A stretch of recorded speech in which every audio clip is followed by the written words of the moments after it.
کابل کې یوې تولیدي فابریکې او یو لوجستیکي شرکت کې اورلګیدنې نږدې 40 میلیونه افغانۍ مالي زیان اړولی. د صنعت او سوداګرۍ وزیر او د خصوصي سکتور استازي هغه فابریکې ته د غمشریکۍ په موخه ورغلل چې د لګېدلي اور له امله وسوځېده.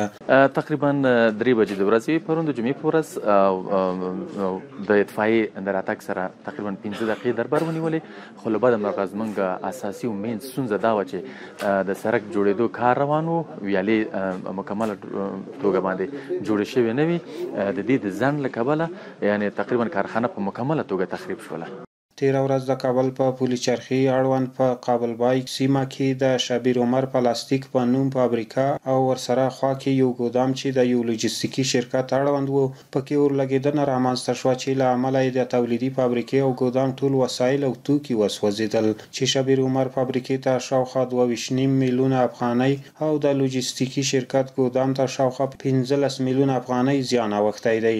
یکی از جمله کارگران ما آمدن مرا خبر کردن، من در دم در اینجا پیره بودم، گفت که آتش گرفته است اینجا. ما فورا آمدم اینجا، صدا زدیم که زنگ بزنی اطفائیه را. بالاخره اینجا فامیل خو همکاری کردیم که بچه‌ها فامیلی که آتش خاموش کنیم. آتش از این که فامیل قدرتش بالا بود دیگه توسط ما فامیلی خاموش نشد. بالاخره فامیلی که اطفائیه رسید دال فورا 10 دقیقه 20 دقیقه گذشته بود که اطفائیه رسید. خب به فضل احسان خدا آنقدر به قوت بالا فامیل اطفائیه آمد که تعداد زیادی هم بود از قوت‌های فامیل ما چیز اطفائیه ما. خب تا بالاخره تانستن که می آتش فامیلی از فابریکه خاموش کنند. حدوداً 140 لک افغانی خساره شرکت ما دیده که وسایل ورزشی بوده اکثرا و هنگرش البته تقریبا 70% تخریب شده و مال‌هایی که سوخته حدوداً به 140 لک افغانی می باشه و از دولت تقاضا داریم که با ما همکاری بکنن که ما بتانیم پس دوباره تجارت خود رونق بدیم و بتانیم در کشور کار خود بکنیم. خساراتی که برای ما وارد شده تخمینا از 2.5 الی 3 لک دلار برای ما خساره وارد شده. خواست ما از دولت همی است اگه ما حالا فعلا متضرر شدیم، همون صنعتکارایی که دیگه دوستای ما صنعتکارای ما امیر رقم متضرر نشه، باید زمین داده شود، اونا کمک‌های مالی امرایشان صورت بگیرد تا بتونن که یک چیز معیاری، یک جای معیاری برای خود جور کنن، همچه حوادث رخ نده.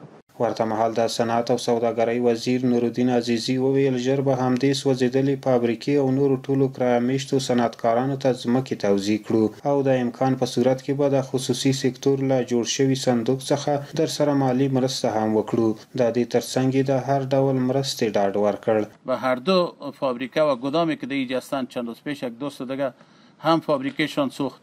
به هر 3 فابریکه ان شاء الله ما وعده میدیم اگه کدام کس دیگه میتونه یک موقع داشته باشه، اولین برنامه‌ای که به خاطر توزیع زمین می داشته باشیم به امید 3 فابریکه است ان شاء الله.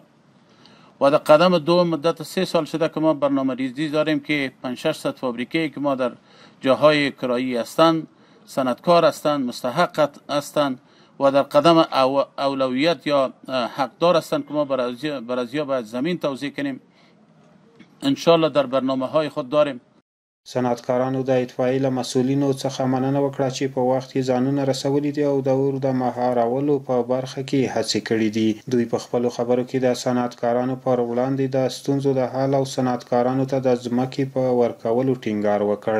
واقعا اطفائیه په آن واحد کې راورسېده او د دې چې دا چې سلسله نه وسوځېدی او یا سل نه وسوځېده، د دې یوازینی علت عامل هم دا و چې د لارې ستونزه وه چې لاره کې ویاله وه، په ویالې کې بیا جار و، تر څو موږ ډمپر راوستو، تر څو بیا هغه ډمپر شو خاورې هواره کړله، زمینه دې ته بیا برابره شوه چې دا غټ موټر د کوڅې ته راشي.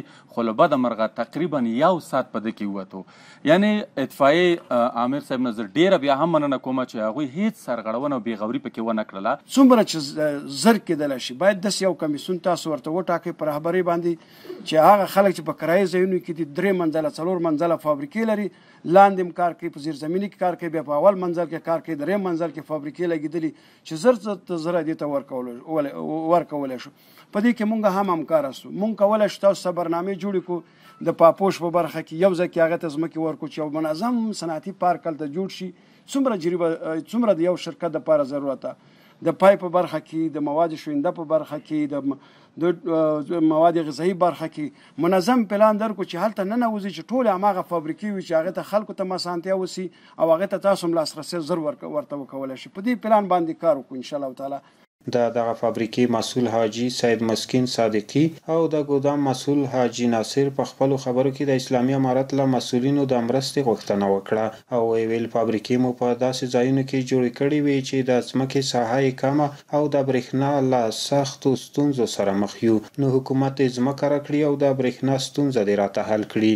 یگانه مشکل ما صنعتکارا که داریم همین بخش زمین است که ما اگر زمین ما از خود می داشتیم ما میتونستیم امی انگرای خود سیستم معیاری آباد میکردیم، چون که یک زمین زراعتی است ما نتونستیم که مقدار انگفتی دی انگرای خوب بسازیم دیگه. به مو خاطر مشکلات بیشتر صنعتکارا همی است که در جای کرایی کار میکنن. علت آتش سوزی را ما نمیفهمیم که چی بوده.